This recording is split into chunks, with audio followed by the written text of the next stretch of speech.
start, firstly, I want to say that I'm really, really happy to see you here, and I'm really happy to welcome you at the project Stravinsky.online Dialogues. And before I will start to introduce you, let me ask you one very brief question. What did you do today, right before our meeting, just to understand the point of reality where I find you at the moment? I mean, what did you do today? Today, well, I had a meeting at 8 o'clock in the morning. And we were talking about the possibility of extending our campus, actually. It was quite a political thing. And so with buildings and stuff like that, you know, we never have enough room on space and stuff like that. And then I had another meeting with Svetlana, my new colleague. And I had something to eat in between. And just now, before this, I mean, for us now, it's 5 o'clock in the afternoon over here. I was just briefly at home to eat something and to write a few emails, and then went to this space here and just got, you know, things running and ready for the interview. Yeah. And probably after this meeting, you will have another meeting. Or the last meeting. Hopefully not. No. I'll go back home probably and go to sleep or something like that. Yeah, that's cool. Yeah, thank you so much. Again, thank you for coming. And today I would like to introduce you as head of electronic studio in Basel of Basel Music Academy, and also as a professor and improviser and software maker and sound designer and many, many other things you are doing. Please tell you, how do you define yourself? Depends on who I talk to. But I mean, you summed it up professionally. I would say I would call myself a musician, electronic improviser, programmer, and occasionally also as a composer, depending on the context. And then on the other side, I'm a lecturer for a very long time already. So this is probably my main profession. And the other stuff that I do resolves around that. Oh, yeah, cool. Thank you. You remember that I had been studying in Basel Music Academy about 10 years ago. And when I had been studying, you were leading audio design program. And now you are the head of an electroacoustic studio. And there are some changes happens during this time while Eric Onio was a leader of this electronic studio. And we were talking with you that he was quite unique person who was combined in himself both composition and electronic. And you follow this in your studio. Tell us a little bit about these changes happens from the moment that Eric left. Yeah, so this was basically 2 years ago. And no, it's 3 years ago already. Yeah, it was 3 years. No, 2 years ago. 19. Time runs, and yeah, Eric got ill, and I was in charge from that on. Right now, I have to correct you. I'm not the only head of the studio. We have a co-leading situation right now. My new partner in the studio is Svetlana Marash. She started now in September. So we are 2 people now running the studio, basically. Things changed a little, that is true. Eric was clearly a very unique person.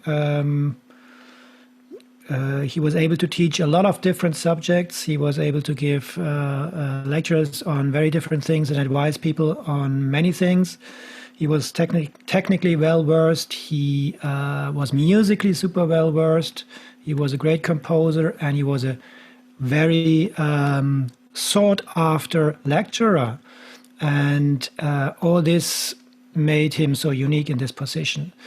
It is always difficult if somebody who has such a big influence on an institution is not there anymore, and you have to decide how to continue.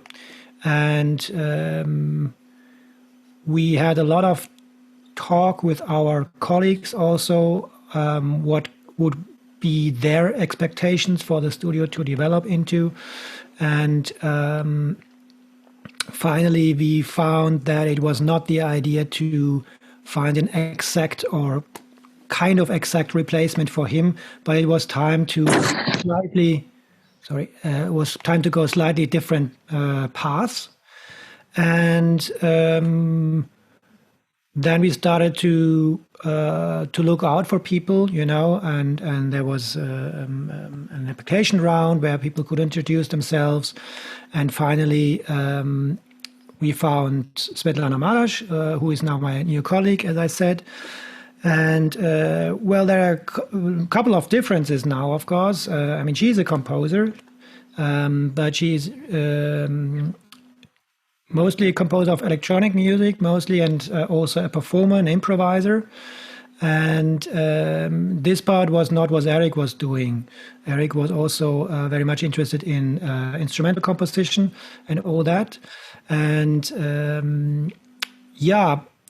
we had always a situation of composition and audio design at the same school, in the same department.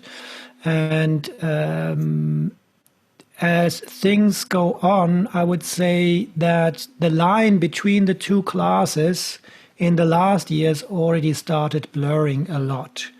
So it's not as clear as it was, like, for example, 15 years ago or something like that, that you had somebody who was clearly just doing audio design or whatever you think that it might be, and then somebody just doing composition. Nowadays, I think the two fields, they overlap very strongly, and it was not our idea to continue to have two different classes, basically. So in our school now, we have still composition classes with composition professors, and they are doing mostly instrumental composition. But in the electronic studio itself, there's not a dedicated, separate class for electronic composition anymore.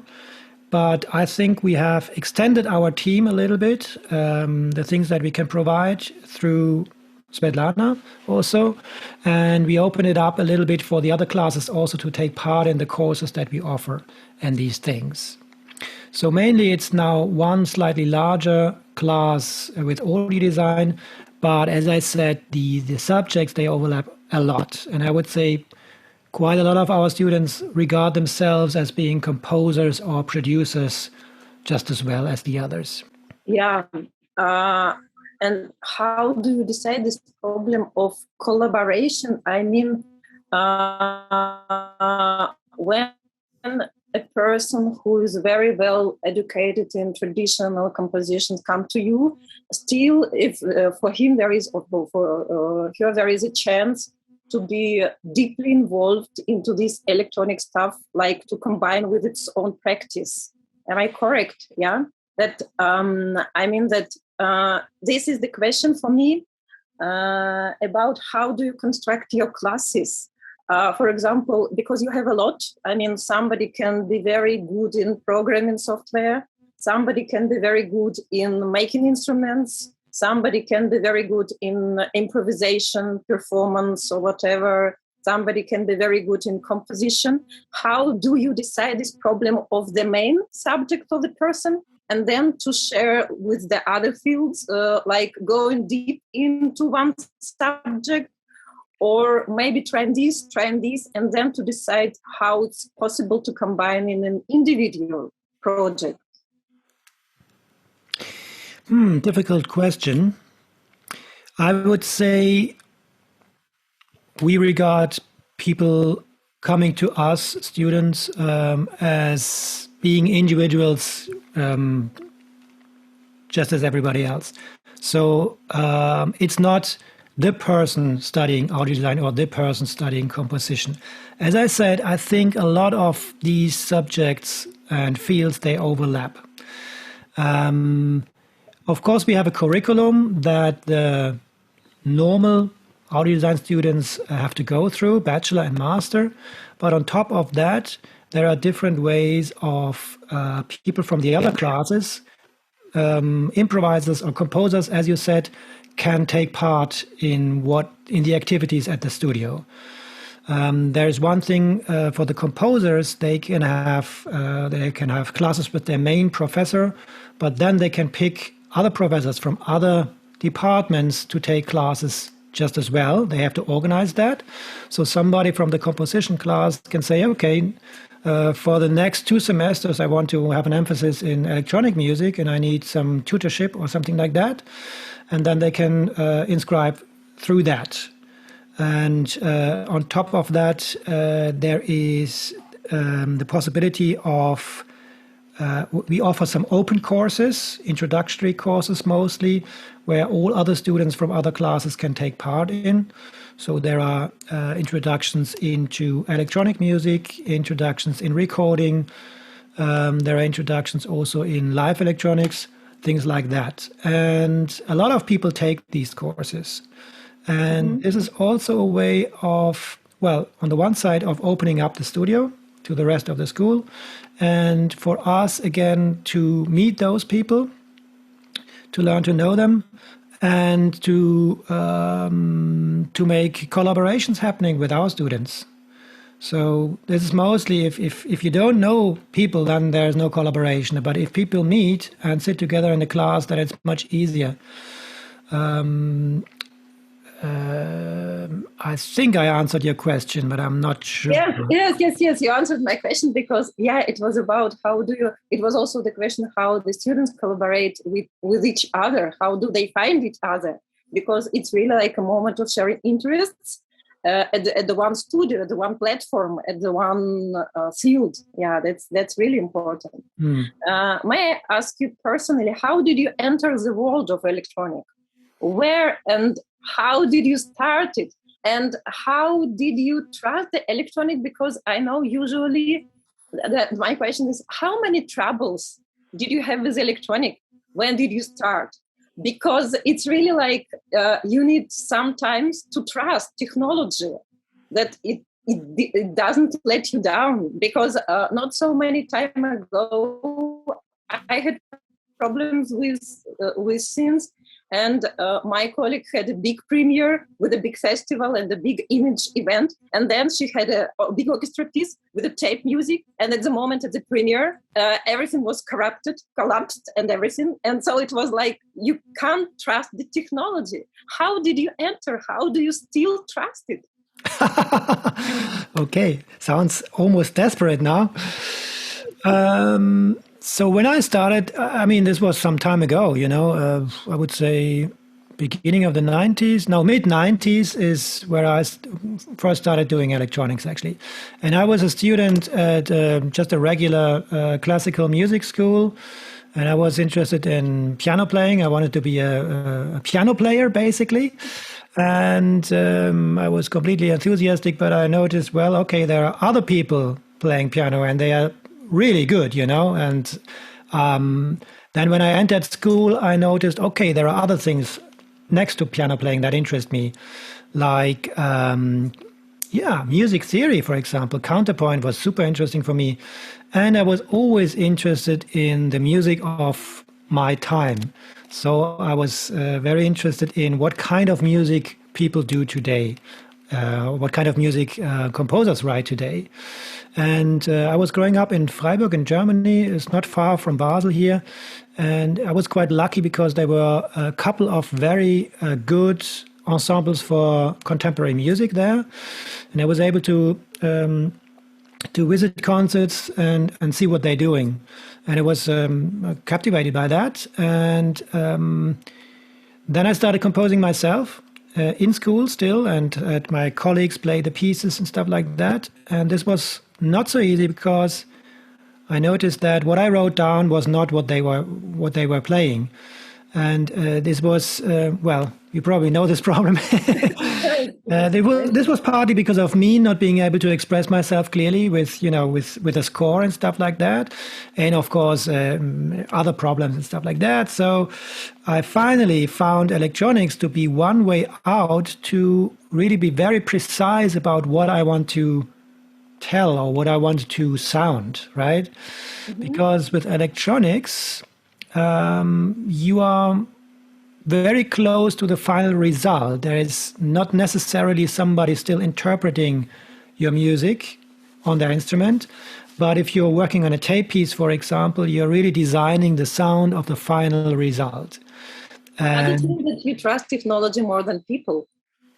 No, not at all. I mean, the aspect of somebody interpreting your music is a wonderful thing, of course. But for me at that time was the problem that I couldn't do it. I couldn't express myself through just scores. And I was really fascinated by electronic sounds at that time. I mean, I knew about stuff like Jean-Michel Jarre and stuff like that, but that was not interesting for me. I was interested in the new kind of sounds. And there was a little electronic studio in the place where I studied, and I had access to that. Now, coming to your question of trust and stuff like that, when I entered this studio, it was a composer's studio, basically. So there were people there doing interesting stuff, having interesting thoughts about music, but their technological knowledge about the processes was not that high. So I had the impression that the ideas were interesting, but everybody was kind of finding their way around the technology. And somehow this doesn't really work for me. So if I see a mixer in front of me, I try all the knobs till I understand what's going on, or I read the manual and stuff like that. And pretty soon I was kind of getting a tutor in that studio, me being not a composer by default, but had an easier access to technology, maybe, I don't know. And I found myself in helping out the others how things work. But I wanted to be a composer still at that time, and I had to decide for myself, if I want to compose with electronics, I knew that I had to learn electronics from ground up. That was a very clear idea for me. So before I would be able to really study composition, I would need to learn the instrument. That was my conclusion at that time. And this is when I went to Basel, actually, to study there. And I mean, technologically, it was a completely different time. Situation was, as students, we didn't have everything as people have nowadays.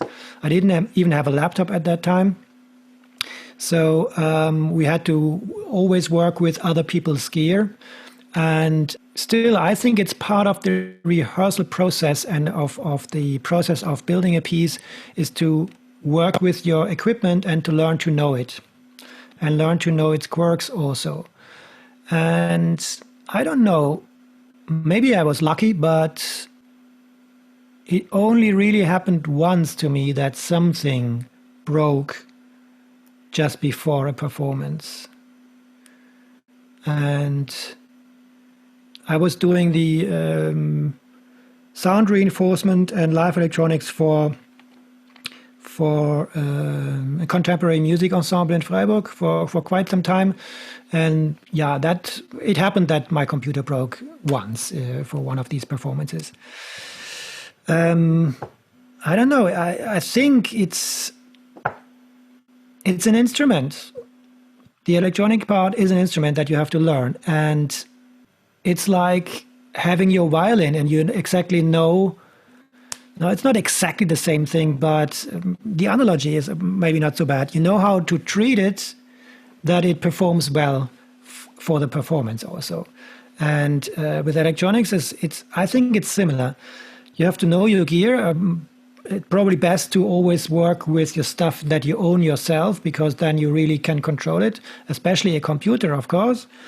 And yeah, I don't know. I think, I mean, as a programmer, I'm also programming musical patches, as you know, music software. I have to have a slightly deeper understanding of a computer, and maybe this helps to prepare it in this way that it works for the performance also. So yes, we will talk about this later. I will ask you about the instrument and the sound. I have special question for you to talk about this. So this is more the question of the professional confidence, as I see it. Yes, that you are learning the instrument, that you are learning how there are things happens there, and then you're starting to interpret it somehow, and then to get out of this thing.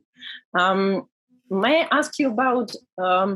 At your site, there is so huge things about, so one can see the overview of what you are doing, about all your activities. Let me ask you about your collaborative project, firstly, because a lot of them dedicated to your collaboration with Atelier with Sibylla Howard and Daniel Reichmuth. Please correct me if I'm wrong with the names, with the pronunciation. And yes, I was very, very interested in how many things you did for them or together with them. And my first question about the problem of the collaboration, because you see this problem from the, how did you say it, from the special point of the technological point of view, how to solve the problem. My question is, your collaboration, these people, happen that you get the problem and then you solve the problem. Or you have the common problems, I mean, like together, and then your solution can influence the really like the how the thing can be. So it really it can change the initial point. Or you just solve the problem. I mean, how this artistic point and technological points are meeting together. Okay, a good question. But this collaboration with Daniel and Sibyl went for a couple of years, and we did a couple of projects together. And each project was slightly different, I would say. At the beginning, well, Daniel Reichmuth and Sibyl Howard, they are an artistic duo, and they've been doing stuff together before I met them. So I was kind of the third person coming in there. And the first project was clearly just like an application. You know, they had a problem they wanted to have solved, just as you described it. And I wrote some software for them so they could perform their artistic idea.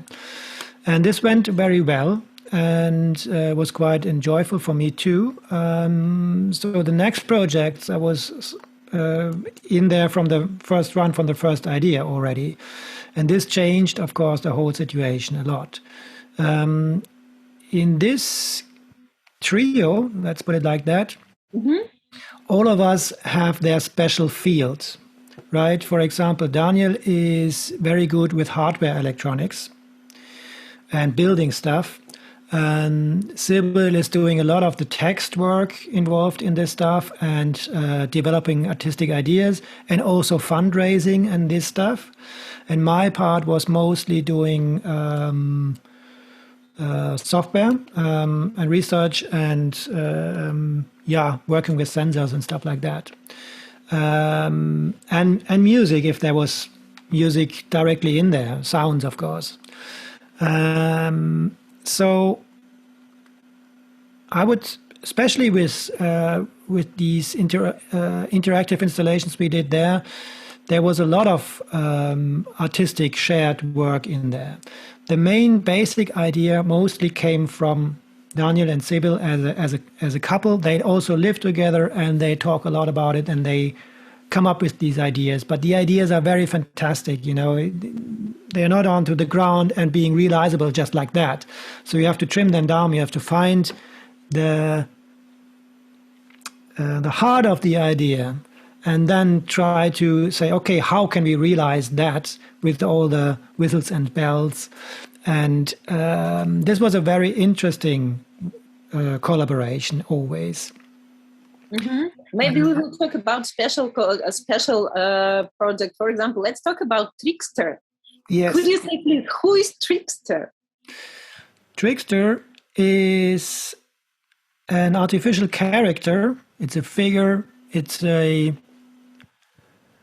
name goes back to trick. Trickster is somebody who tricks people It is a very old character that also appeared many hundred years ago in literature already.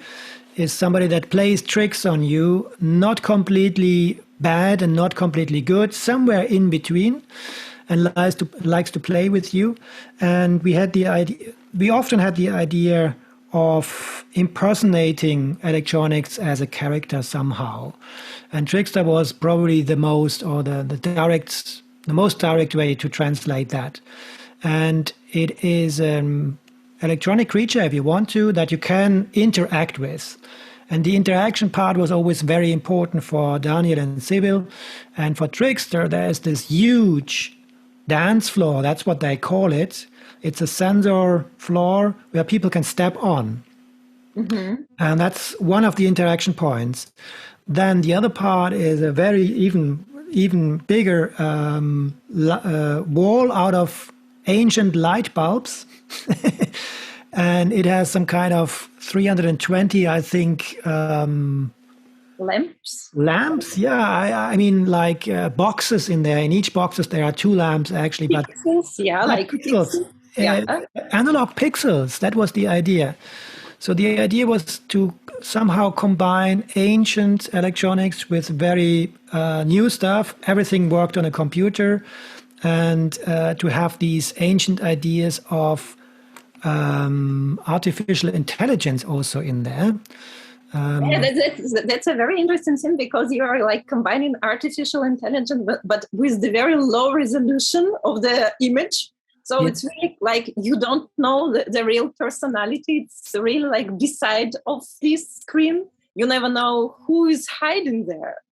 It's actually not hiding the thing. It is this. The wall is the person or the character, actually. And it has a voice. So it can also directly address people and talk to them. And also the voice, I mean, it's even at that time, it was not the most high-tech voice thing that we got. We wanted to have something with character, actually.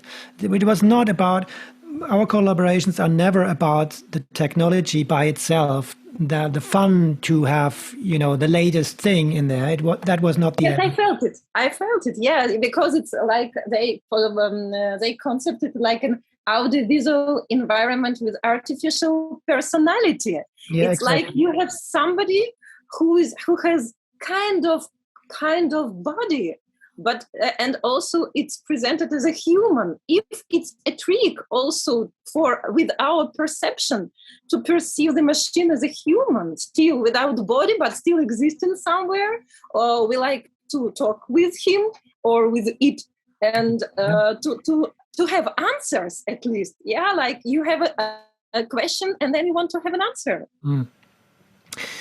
Yeah, and it plays with you a little bit, so it gives you the opportunity to get into some kind of exchange. And it's very playful, the idea, but the character, the machine, is actually dictating the rules still. So if you want to get something out of it, you have to somehow play a little bit to the rules. And Trickster sometimes just changes its mood and its mode and switches to another thing. So this is the tricking part of it. It wants to play with you, but it doesn't let you completely understand what's going on. And it's confronting you with all those, also historic questions about computers and intelligence and machines and humans and stuff like that. Yes. And still, I was talking with Cedric Spindler this summer about artificial intelligence, that we still think that in this artificial intelligence kind of as a human thinking about something, but it's still just a question of the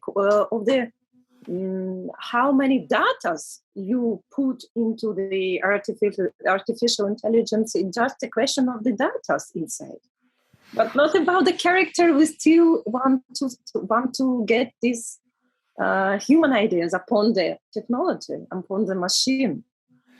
Yeah, these are two things that are related but not the same, I would say. The one thing is the corpus of knowledge of such an artificial intelligence. And the other thing is how it gets into communication with humans, basically. And if you think about newer technology like Apple's Alexa and stuff like that, they have a voice, and this is designed in a way to be human and to be approachable and stuff like that. And this is more what we did. We tried to create a character. I mean, we said it's an artificial intelligence, but technologically it's not at all. We feed it with information, but it's not able to learn, basically. And this is a very important point which is needed for real artificial intelligence. And this trickster exists in two modes, yeah? At the mode when nobody talk with it, like it's something happens inside it, like generative mode, you call it. And also this interactive mode when it starts to communicate. It means that it's like, yeah. Yeah, this had some very practical reasons and also artistic reasons, I would say.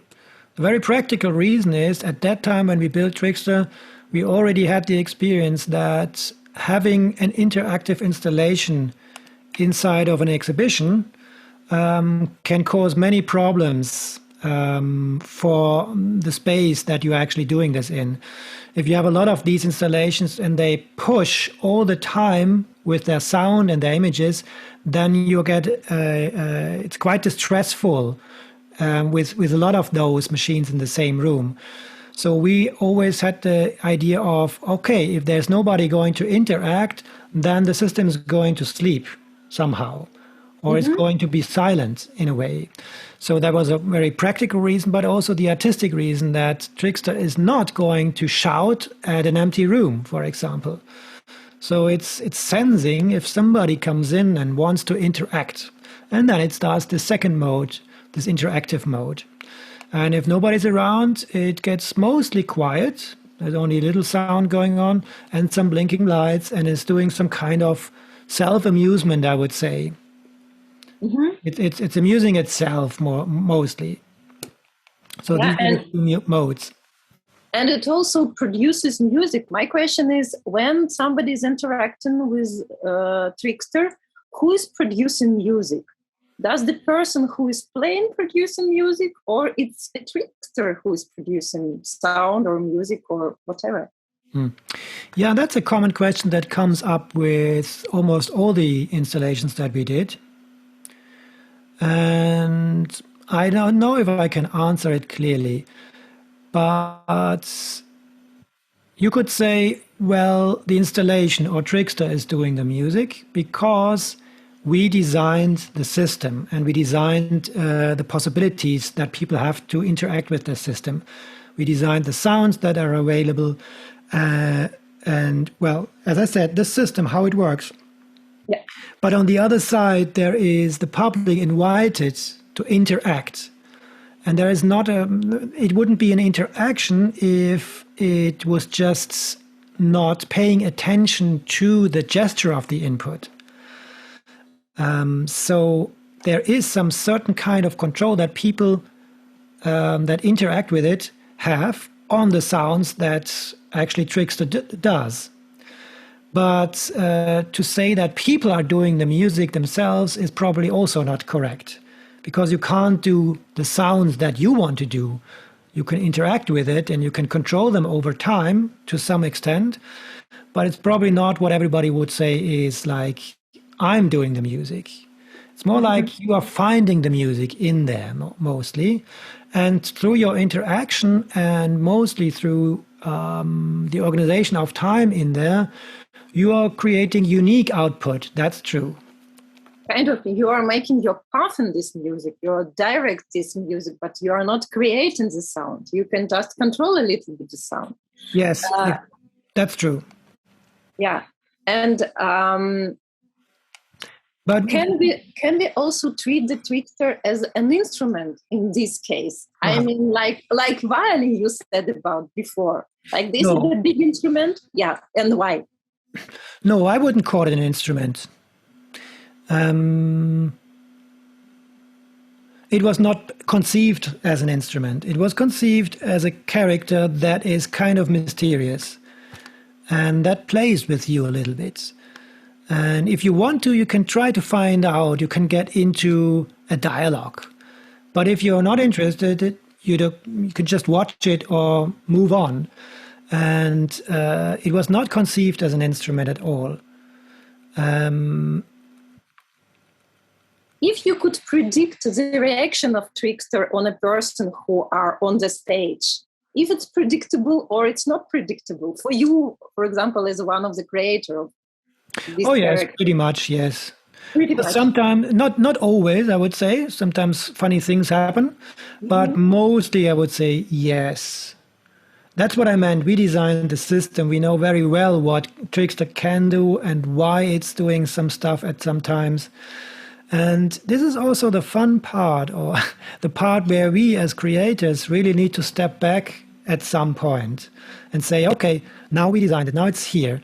Now people come and we really have to observe and not try to tell, you need to do this, and you need to do that. And now it's this going on. Not at all. No, it's really like this thing should talk directly to the people without you trying to mediate or something like that. And this is the interesting part. It's also the difficult part, because you know what's going on. And you might say, okay, why don't you go a little bit over here and do that? Then you would get this result. But the person trying this out doesn't know it. And this is also the interesting part about it. It's a space to explore for people. And it's not about us telling people how to do this. The interesting part that Sibyl and Daniel always had in mind is that these interactive installations are also social situations, social environments. People come together. Almost, I think all of our installations are not one-to-one situations, but always like more people can come together. A few people can directly interact, but everybody is invited to observe and to see and to try them out themselves then. So there was always also the idea of a social meeting point and giving people something to observe and then also to discuss and talk about. Does it also mean that we are learning with this system, we are learning to communicate with these sounds? I mean, the sounds as a sort of communication without meaning. I mean, like non-verbal communication with each other, without understanding what we are talking about, just like signals and emotions and like this, without actual meaning of the words. Because yes, you can see something which is written on a wall, but usually it doesn't mean that you express yourself with the meaning. You express yourself with the sound, if it's correct.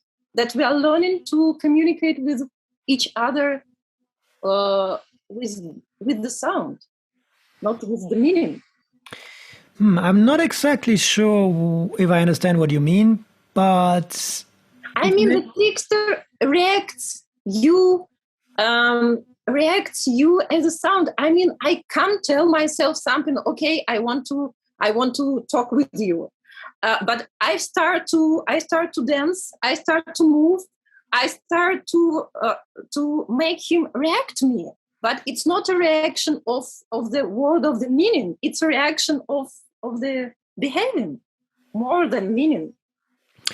Yeah, meaning is very deep, and it's not a direct meaning. It's not a direct information or direct thing that you get out of it. Communication is still very important in this installation, and music or sound is the medium that makes us communicate with it. I mean, it's also the lights. The lights are super strong in this installation. It's huge and it's really bright, and there's a lot of warmth also coming from these light bulbs. So there is energy in the room. But I think what really reaches out to the people is then the sounds that are also triggered with this, and the synchronization with the lights. And communication is not only between one person and the installation, but even more important for us is the communication between several people in the room. And we found some very interesting stuff when doing our installations, Trickster and others, how people behave in these situations is very interesting to us. And how people learn by observing, the situation is like this. This person is now doing something, but I want to now. How do I behave in this situation? Do I just go in there and do my thing and disturb the others, or do I just wait? Do I explain stuff that I have observed and all this? So this social context is, I think, probably even more important than just between you as a visitor and the machine. Yeah, it's interesting. But I also wanted to ask, when people reacted, did they express their reaction with the sound? And if this sound influenced also something in social character, I mean that machine reading only the behavior, not the sound of a person, or the sound is also influenced something. You mean the sound that the visitors do? Yes, sound of visitors. Now I understand. No, it's not in there. Let me think. No. There is, technical components are this dance floor thing where you can step on, and through your movement on that, you can provoke the machine in a certain way. And then there is also a three-dimensional camera in there with that can sense distance and stuff like that. But there is no microphone or something like that in there, so you can't directly interact with sound. No. Yeah. For me, it's interesting also. I have an impression if the machine is observing what happens with people. I mean, it's like more the experiment of really like somebody hiding in the machine and looking what's happening there. How do they really behave to provoke me to do something? I mean, as a character, did you find yourself thinking as if you are a trickster after this experiment, after this installation?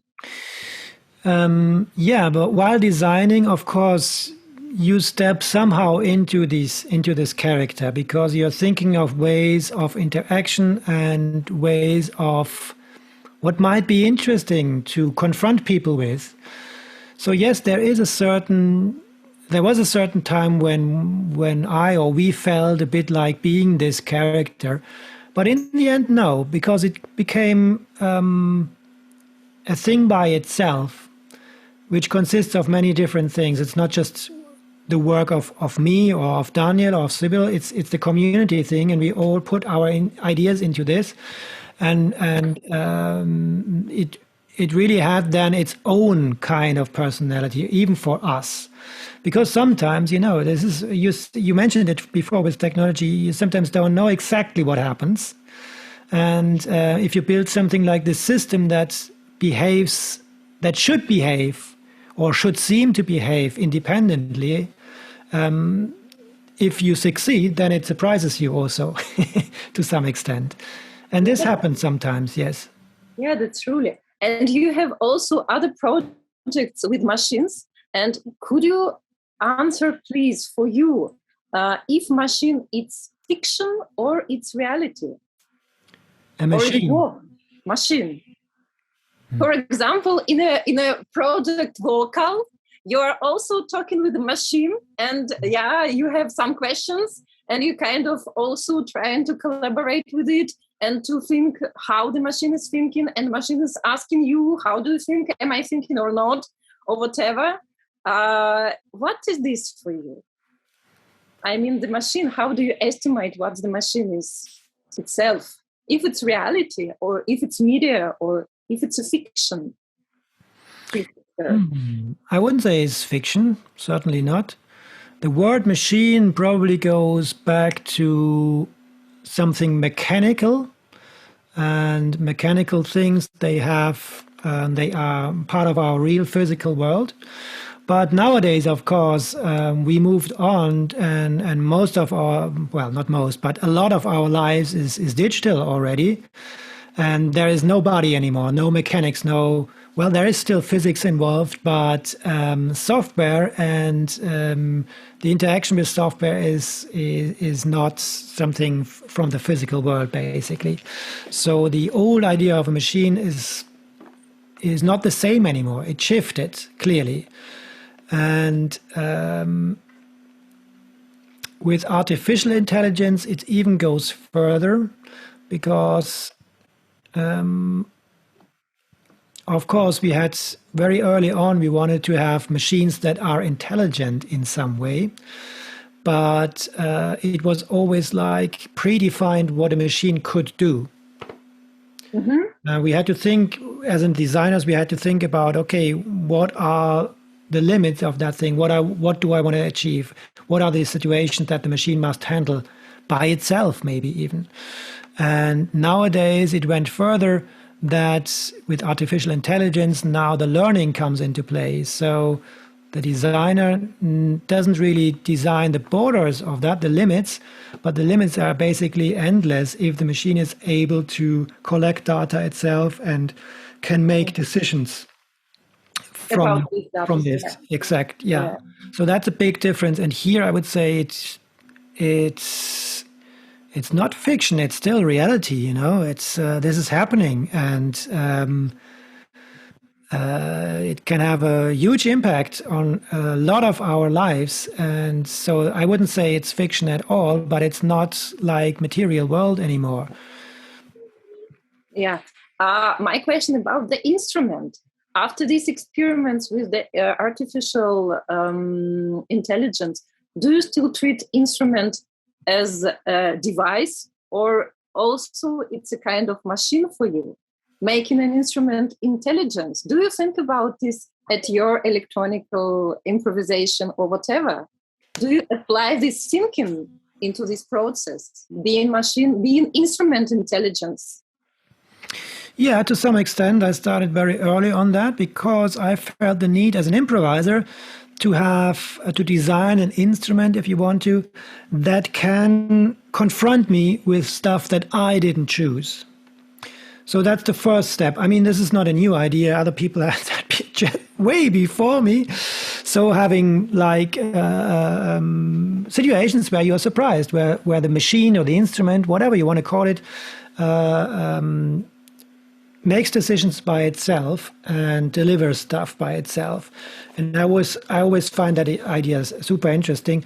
And the big difference with the instrument that I'm improvising today than, for example, the piano that I started out with is that I don't create every single note myself, but I have more like a partner in there that contributes to the whole process.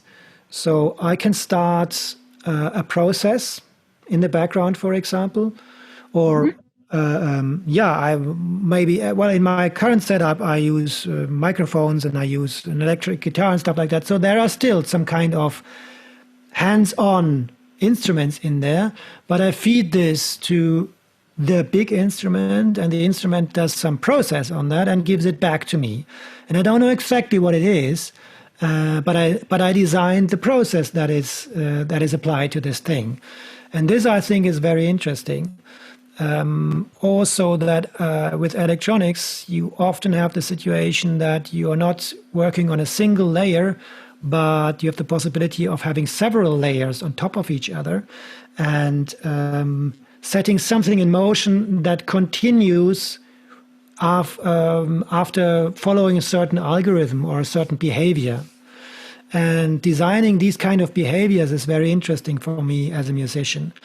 And this is where I would say it is an instrument, but it's not an instrument like a traditional instrument. Yes, of course. My question is not about traditional instrument. My question is about how do you treat the tables, the preparing scenes to let something happens in this situation, for example. Let's keep this question of instrument. I wanted to ask you about this interface, because your SoundCloud account has kind of name of geplante obsolescence. Sorry to pronounce it like this, but it's also like, do you think about yourself as an interface as well when you're presented in a virtual still in a virtual, in a digital area, or you are a kind of human? How do you treat yourself when you are in this special digital area? Yeah, well, that's quite individual, I would say. When I first started this SoundCloud thing, it was more the idea of being unrecognized and being not the person I am, but something or somebody, and just throwing music on there. And the name actually, geplante Obsoleszenz, means that there is something planned and to be obsolete.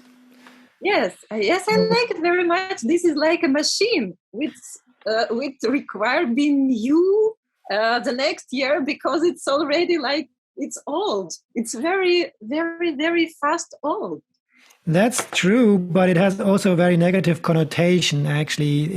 It is a term that describes built-in faults of something. So it breaks at some time, so it gets obsolete, so you can buy something new. Okay. It has a kind of mixed meaning to it, but I still thought that was kind of true for me at that time, or maybe even still. It's not doing music for eternity. It's doing music for the moment.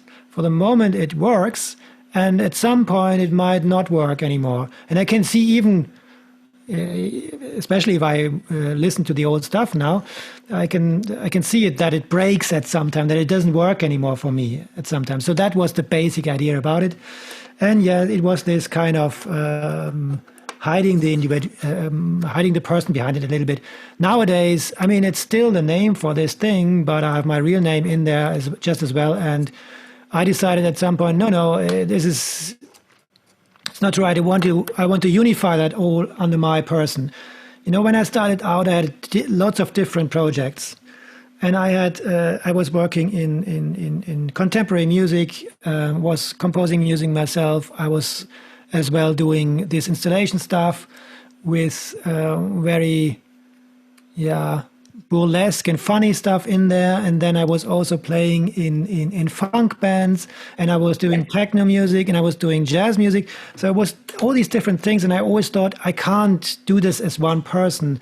I have to put names on there that speak for the project. And then at some point, it's just like you realize, okay, no, it's all me. It's that's coming from me. And it's not that, I don't need the idea anymore that it's different persons doing this. Yeah, okay. Or it's interconnected in some way. Yeah, let's go back to this very big question about the instrument. Very big question for me about the instrument, about the sound, at least. And let's talk about the modular systems you are designing in the digital theme. You say about this as a digital modular audio processing system, and also you are talking about this as a trying to find and define the sound.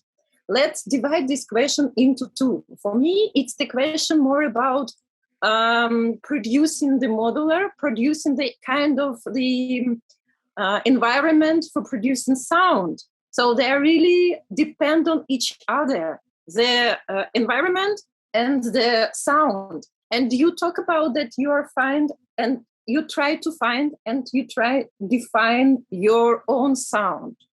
Let me ask you first, did you find it? And did you define it already or not?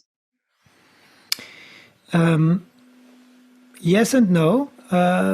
Yes, it was true at that time that when I wrote that, I was very much involved in the development of that machine that I was talking about. And I can say after a few years, I can say I found this sound that I was looking for.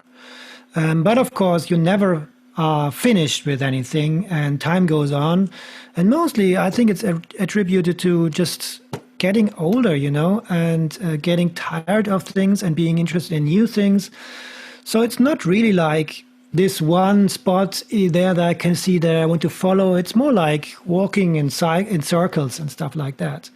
So to some extent, I found it for this specific project, but in general, no, I haven't found it. It's like a continuum. It goes on and on and on. And I realized that long ago, so it's not surprising me. New things come up, new ideas come up.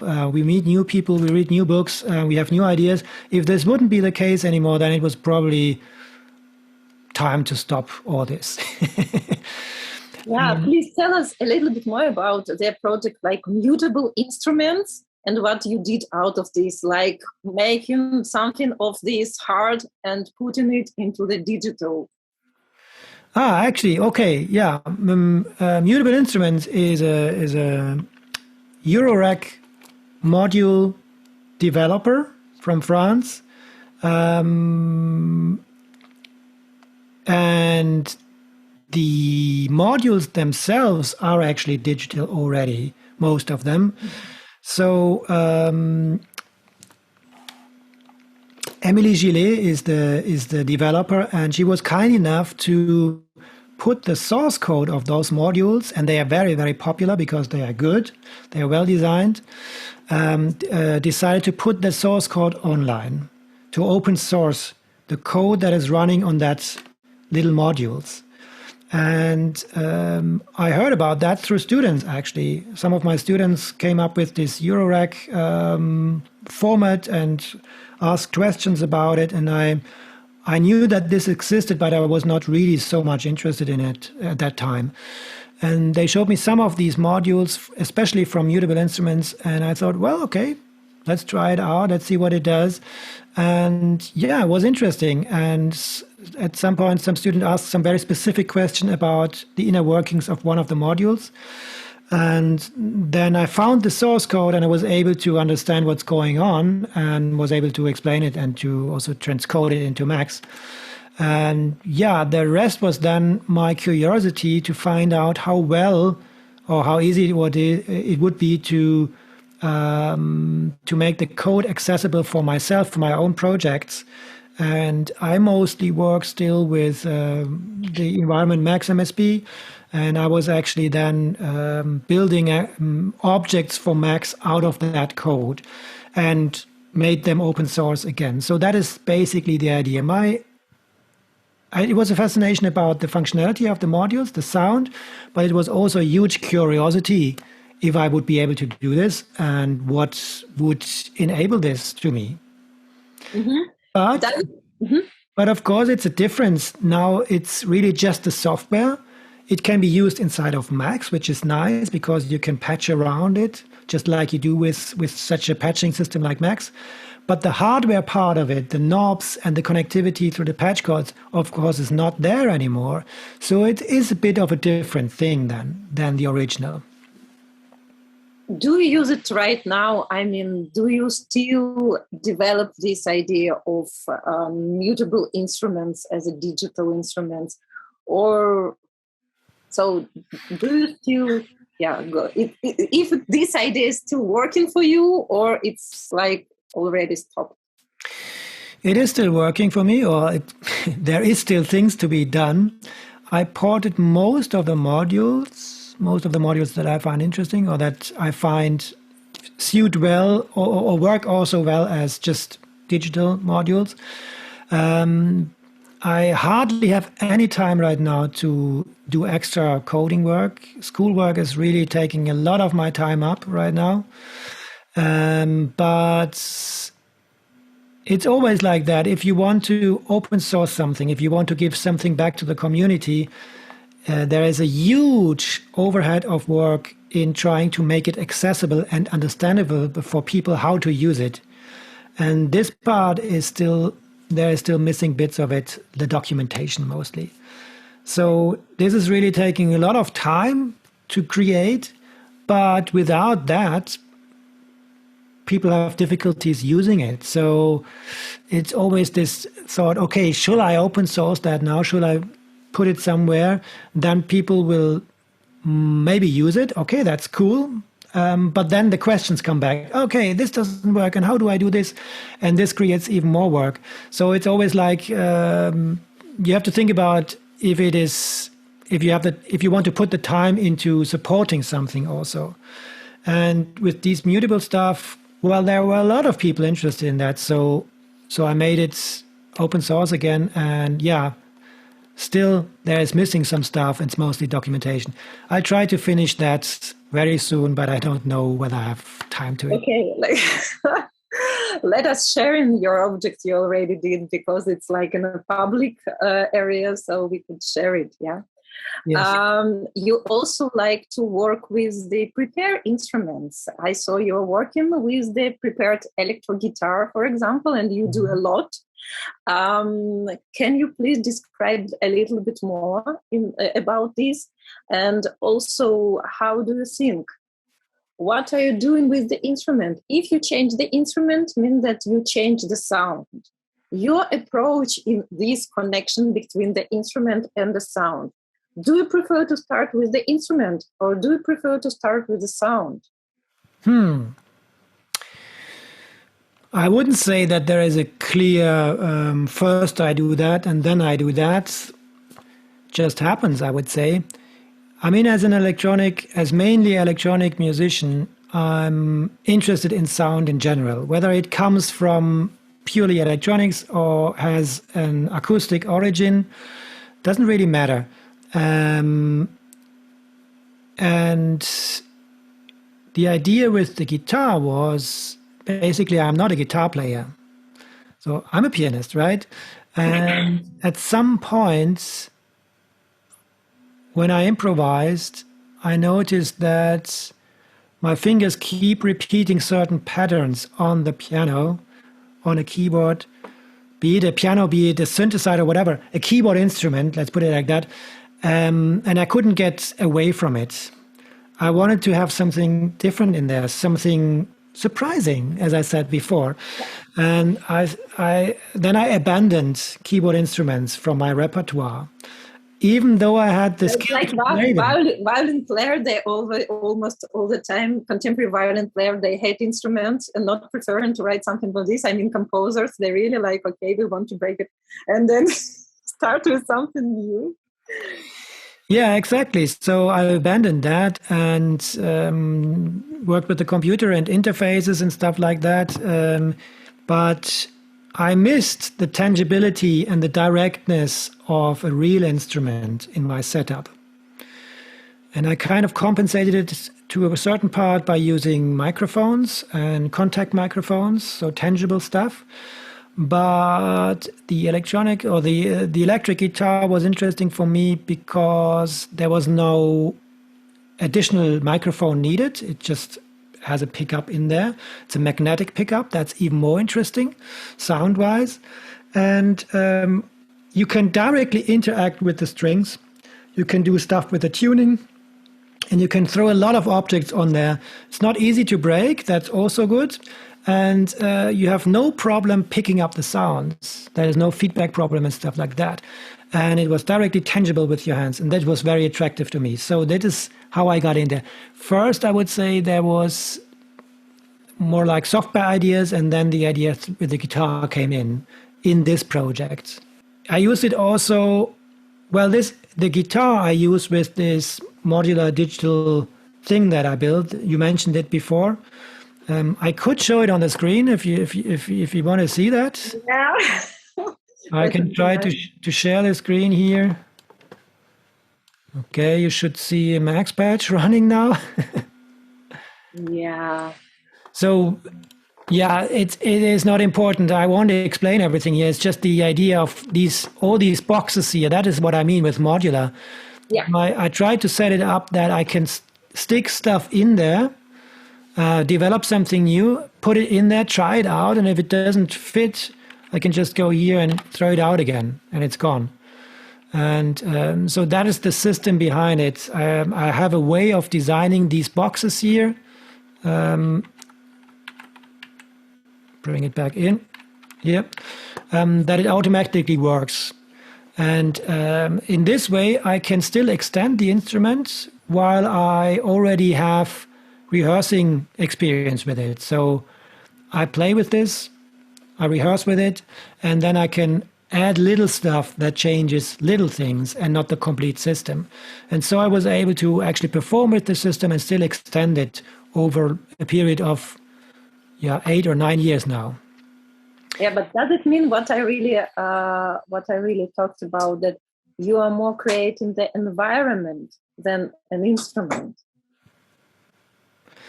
Call it environment, call it instrument. I don't really care so much for that. For me, it is a sort of instrument because it's not just the software, but it's also the controllers I use.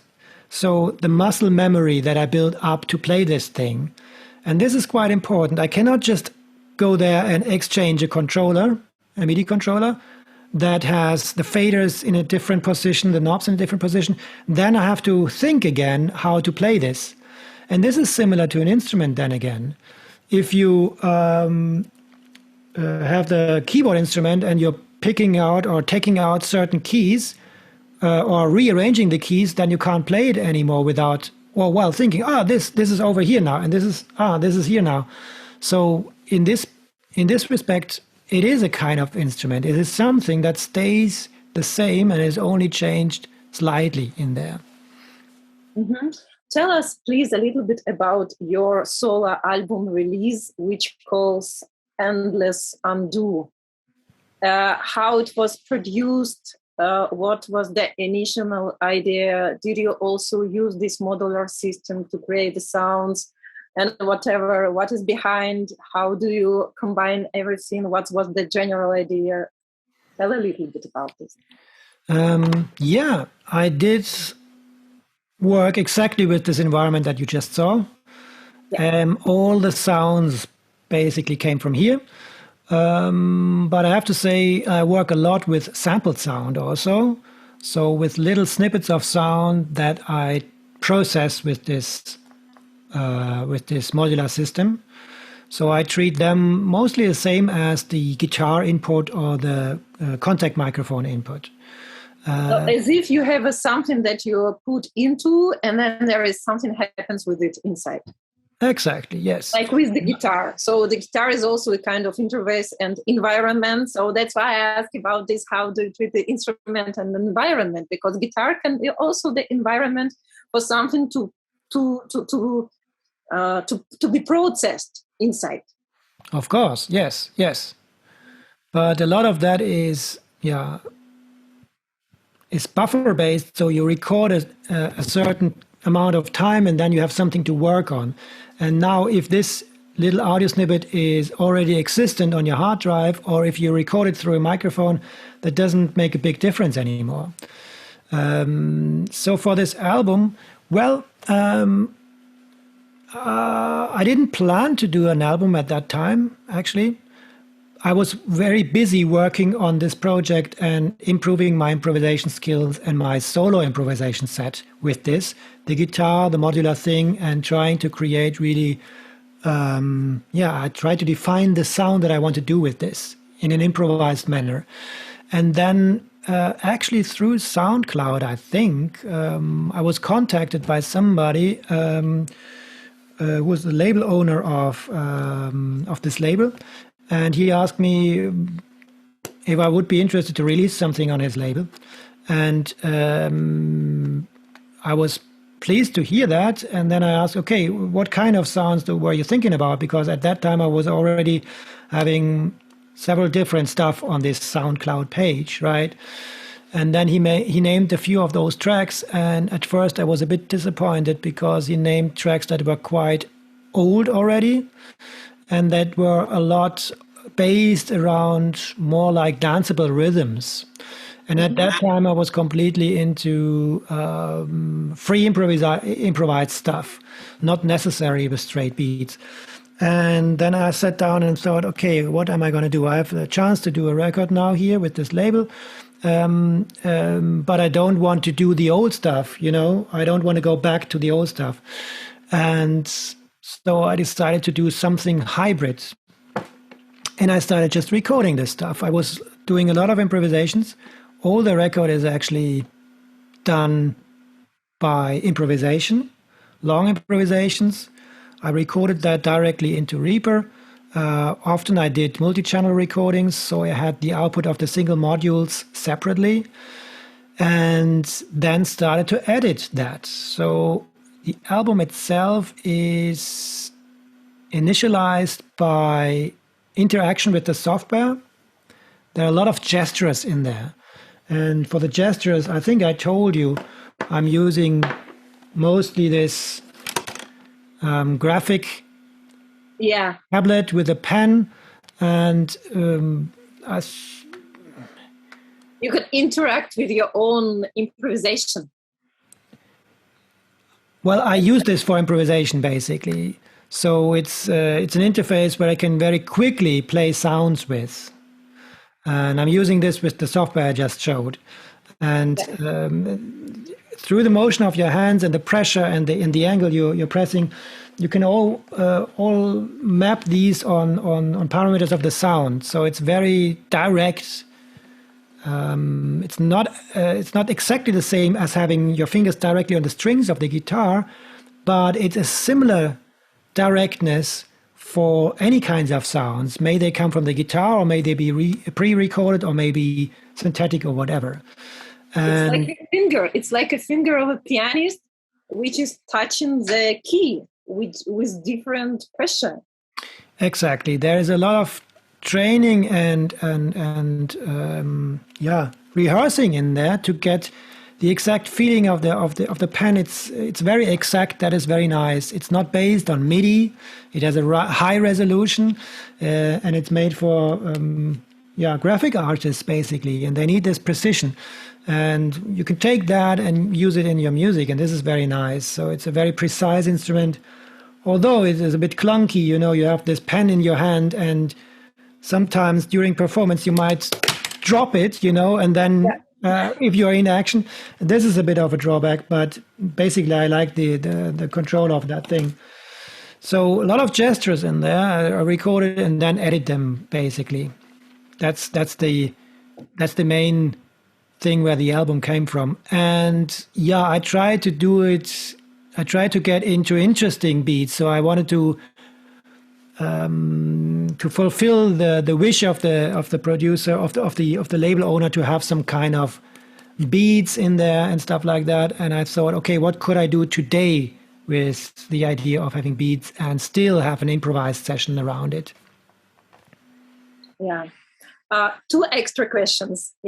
I understand that our time is almost done, but I want to ask you, please. I was very interested in your project you did as an interactive sound working at Klebeck in Basel, which calls Hi or Hey Guide, which is designed by you as a sound designer and also as the software programmer also.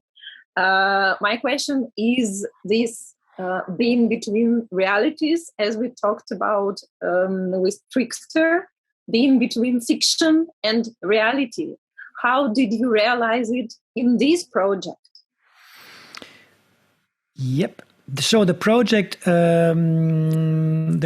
lead is again by Sybil Howard. So she's the person I've been working on together with earlier also. And most of the software design was done by Thomas Resch, actually. He designed the whole engine in the background.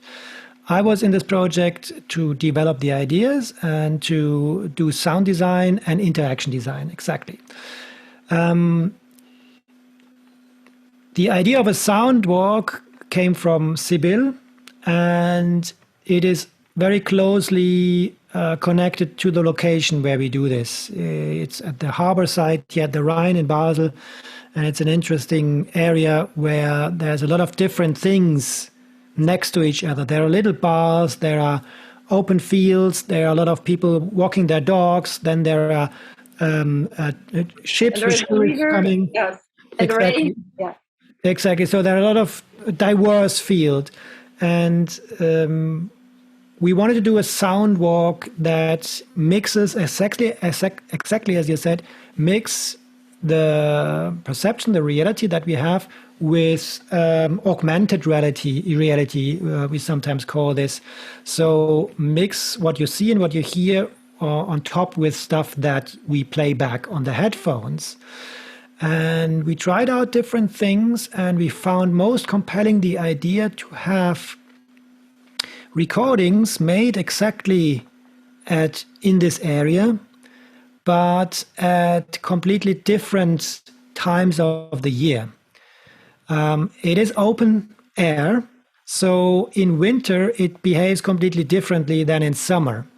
In summer, for example, there are a lot of people there, hanging out there, drinking their beer, going to bars, having parties, as I said, jogging around, walking the dog, and all that is happening there. And in winter, it's much more quiet. And also during the day, it changes a lot. So the idea was to make binaural recordings. We had the in-ear microphones and walked around, recorded stuff, and to put those back on the headphones. And then that's the first break of reality, is that you walk in the same area, you hear the sounds that are just happening, but on top of that, you hear a recording of a different time at exactly that same area. So it is very convincing, because most of the sounds that you can hear are quite believable, but somehow it doesn't really match, right? Mm-hmm. One example is there is a ping pong table, and people just play ping pong there. So one of the examples is one of the recordings in there. We walked by there in summer where there was a party going on, people playing ping pong, laughing around and stuff like that. And then we put that back on the headphones for people to walk by there in autumn, when the actual start of the exhibition was. And through the GPS system, we could detect when the visitors were at which location. So if people walked past the ping pong table, which was still there, but no players around, we could play back the recording from that time. So you would walk there and you see the ping pong table, and suddenly you hear the sound of people playing there, and you hear the stories and the laughter. And this is we found this a very interesting thing to mix these realities. It's not completely artificial. It's just from another time. It's like a memory in there. Yeah, it's really interesting, like overlapping of times of the past in the present and going into the future, because you could overlap them and use the same recording for the next time when another person comes at the other season. Yeah. Exactly. And of course, then extend the whole idea to we researched a bit about the history of that space, and then we deliberately put sounds in there that were passed long ago. There was, for example, there were big tanks, for example, of oil tanks, I think, still at that time. And we imagined stories then about that. There was at some time there was a big accident happening with a big fire there, and of course we didn't record it at that time, but we kind of faked that to happen there, so that people walking by the tanks get a bit of the history of this place that happened there at some time, much further past. Mm-hmm. And there are a lot of contents in there. Some of this completely imagined, some of this very real, like I said, recorded, but just at a different time of year, and some of those in between here.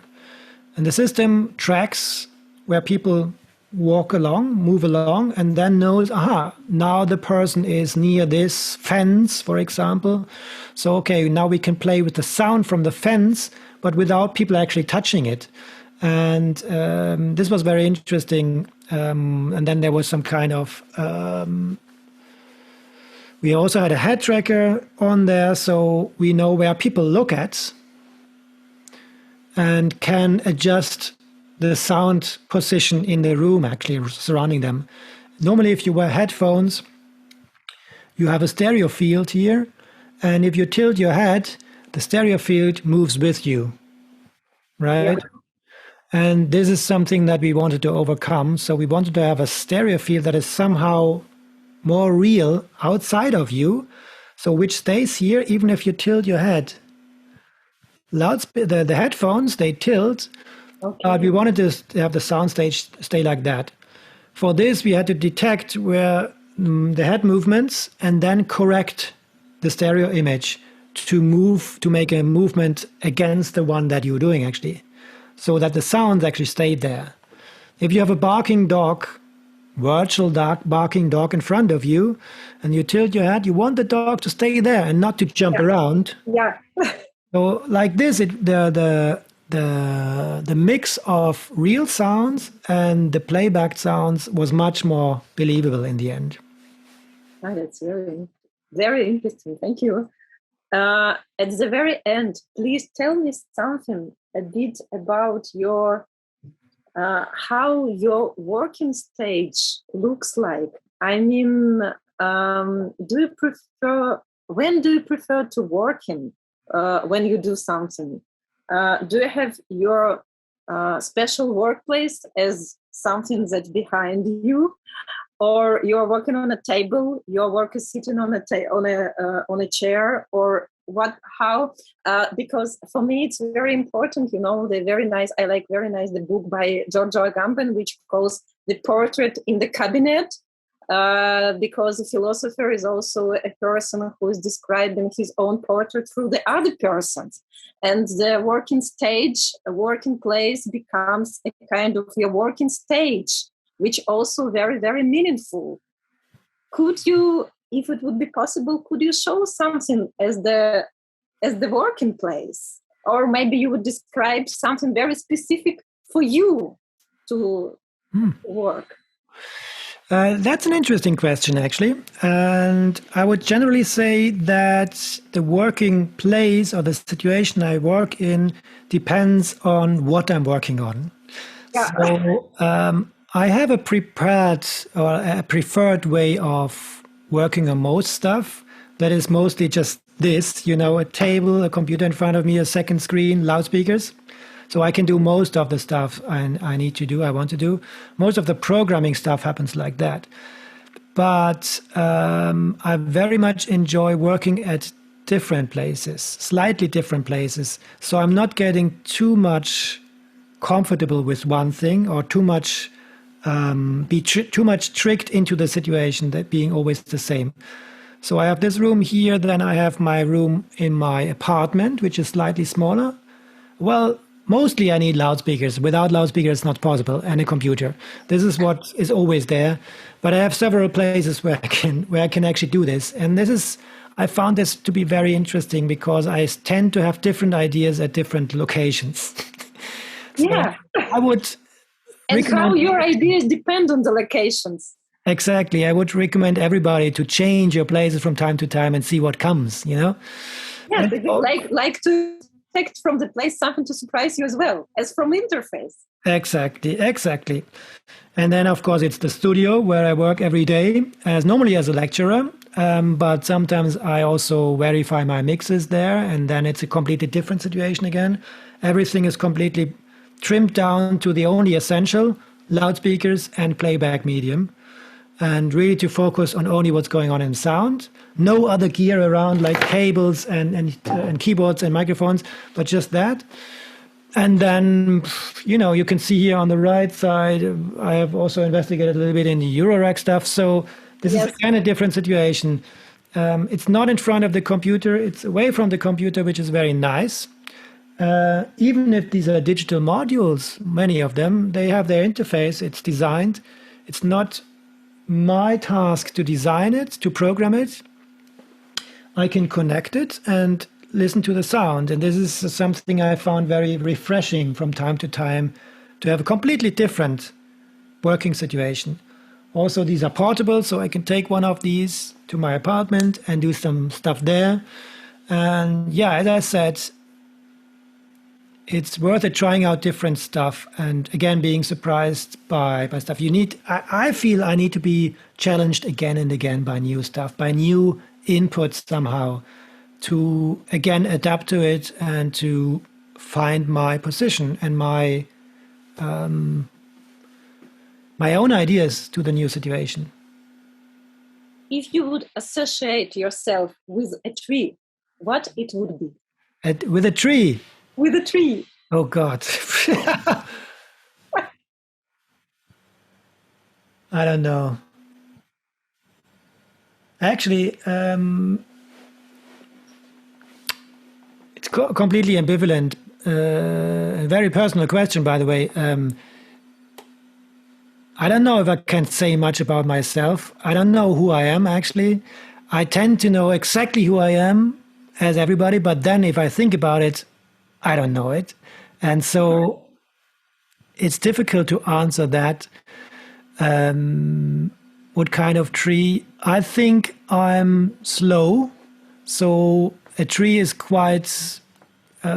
is something that I can... the idea of a tree is pleasing me, because it's growing slowly. It has these roots and stuff like that. But choosing which kind of tree, I don't know. Sorry. Thank you, Volker. Thank you so much. I would really love our conversation, and yeah, I think that would be really nice to see it written. And I would be, yeah. We will edit. We will edit it a little bit later. So maybe we will recombine a little bit some parts of it together with everything. Thank you for your time. Thank you for your coming. Good luck with your projects, because I know you have a lot, and still you are. I didn't ask you, but I can imagine how much you do as a professor with students, and as head of the studio now, and composer. Let me call you like this. But I don't know. I understand that composer is not the same like sound designer or sound maker or whatever. Yeah, and yeah. Thank you so much. Thank you, Olga. It was nice to talk to you, and hopefully it's not too mixed up, all these answers that I tried to give. No. You're so full with ideas, and so full with your feedbacks about your ideas. And to me, it is a good material to think about the technology, because I think that it's not my heart being a technological too much. And with going deep into your creations, I feel like, okay, it's really like a question of learning a lot about this. Not even because learning is already creating, because learning means that I change something inside me to create in the other field. And thank you for this knowledge. You're welcome. You're welcome. If you have any additional questions coming up later on, contact me by email or something like that, and we will sort it out. Yes. Thank you so much.